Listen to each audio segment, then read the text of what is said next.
now. Hello.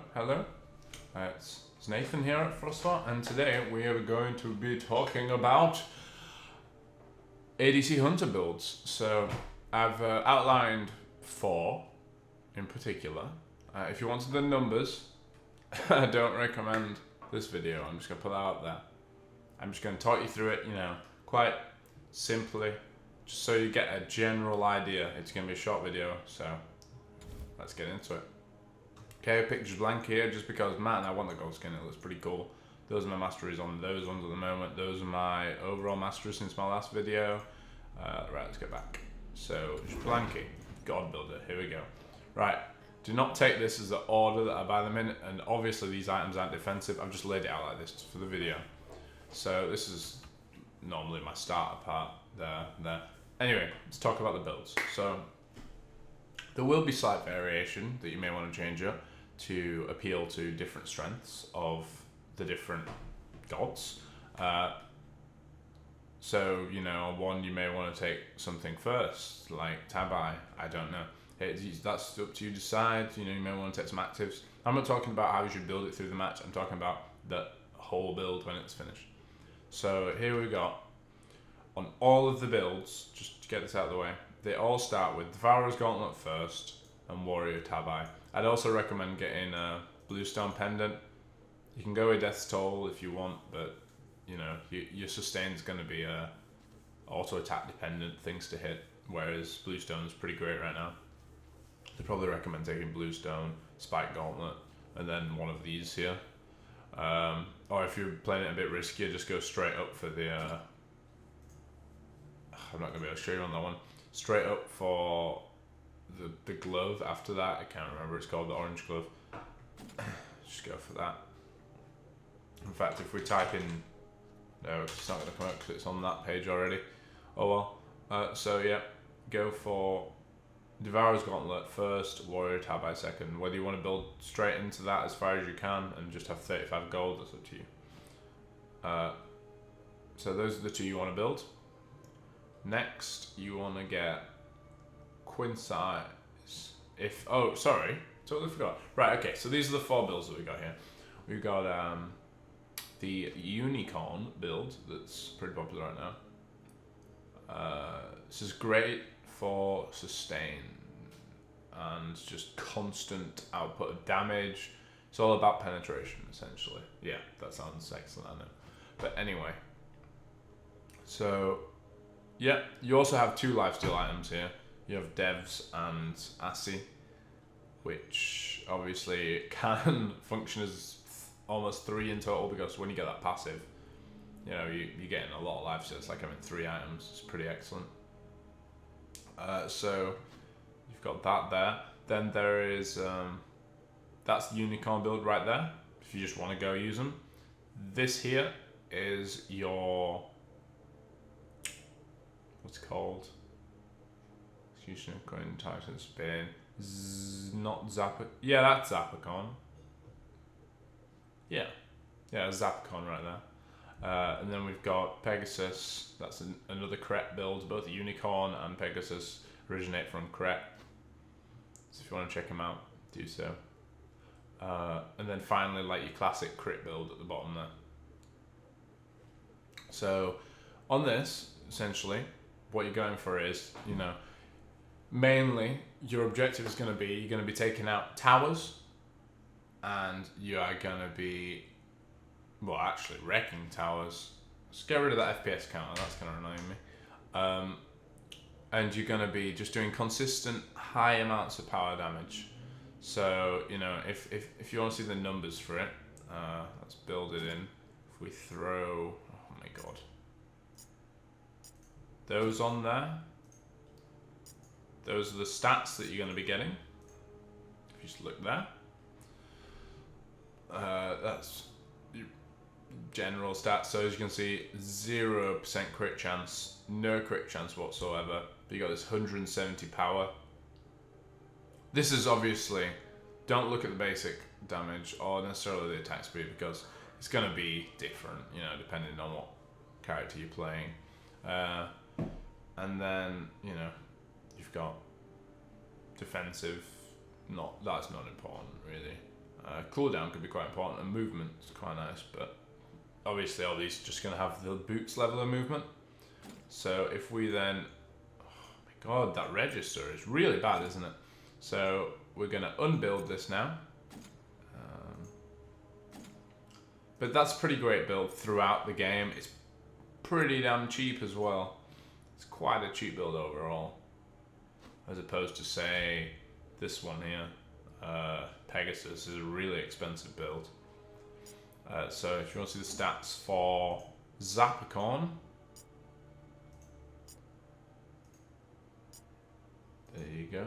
So you've actually got more power there, but it's, you know, it's got crit chance of 30 as well, and obviously rage. You're gonna crit. It's just, you know. You got a bit less attack speed, more power, tons less lifesteal. That's something to keep in mind. So, you know, you're not going to sustain as well, but you are going to put the damage out and crit. You're just going to be doing a hell of a lot of damage with this build. So if we get rid of this again. Now the stats for Pegasus build, I'll tell him what's going on later. So as you can see, you got a big crit chance, as you always do with Rage and Deathbringer, plus the Rage passive is going to up that even more. You got Executioner, you got a hell of a lot of power, but once again, this is a super expensive build. Late game, you are just going to destroy with this build. So, like, really hard destroy. Obviously, you just got to have a good team to keep you in while you're getting the cash for this, because you're not going to be getting your completed items that give you that extra sort of power boost, that extra big step up into the gameplay. So once again, little lifesteal on this build, not much lifesteal at all. Even less attack speed than the previous build. No, actually, sorry, the same attack speed as the previous build, but even more power. Very expensive build. Most expensive out of all of these, actually. So then we have your classic crit build, of course. And with this one, you're looking at just a very low 210 power, 50 crit chance. Obviously, it goes up to like 100, isn't it? When Rage fully stacks, but you'll probably get it before then, before all the stacks are up. Attack speed is a lot lower on this build, but you have low lifesteal again. So, you know, this lifesteal number is not right though. You need to factor in the when Devo's gauntlets are up to, you know, max stacks, 60 stacks, you're gonna have to factor that in there, because obviously you're gonna be getting what, 30% extra lifesteal, is it? No, that was really bad math. Another 15% lifesteal, sorry about that. So you'll be getting total 25 on all those builds that you've seen on 10.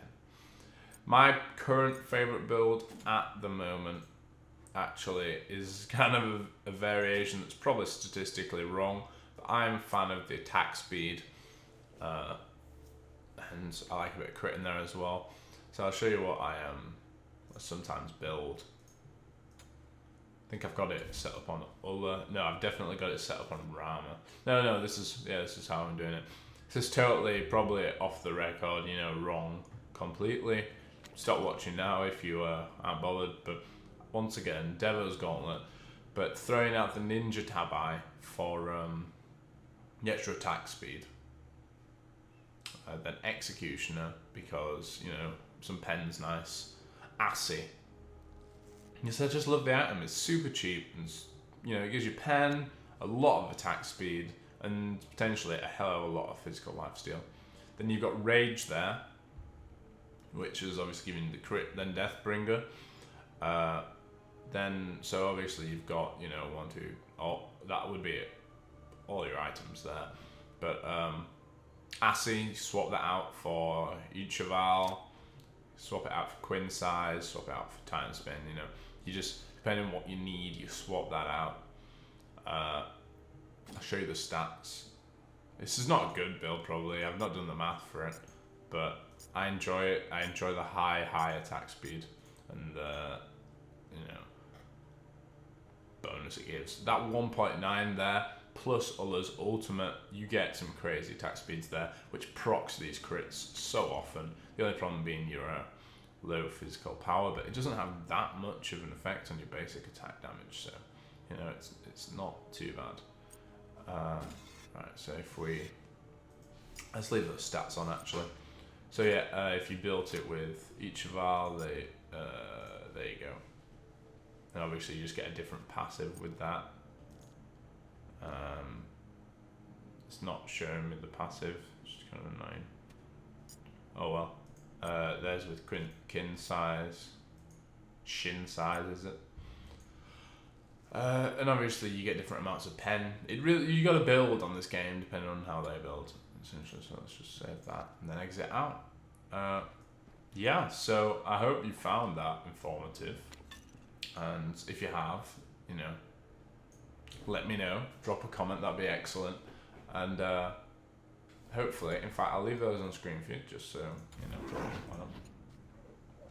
know. Pause it there, you know. Use those if you want. Remember, you've got your Devourer's Gauntlet and Warrior Tower to go first. I hope you've enjoyed the video, guys, and hopefully you'll hit like, because you know I gotta get these videos up. I went for this today because you know it's something I didn't really see a video just talking about it, getting on the game, showing you the items. You know, I've seen the math videos, and by all means, if you want to see that, search for one of those. But I just want to show you, you know, what it's like. If you want to see some clips of these different builds, let me know in the comments. Otherwise, you know, if you've enjoyed the video, hit like. If you want to see more like it, please subscribe, that'd be excellent. I can bring more great SMITE videos, you know, more subscribers, more motivation. Obviously I want to make videos anyway, but it just shows that you guys are showing that support. Thanks a lot for watching, guys. Alright, this has been Frostfort, and I am out. See ya.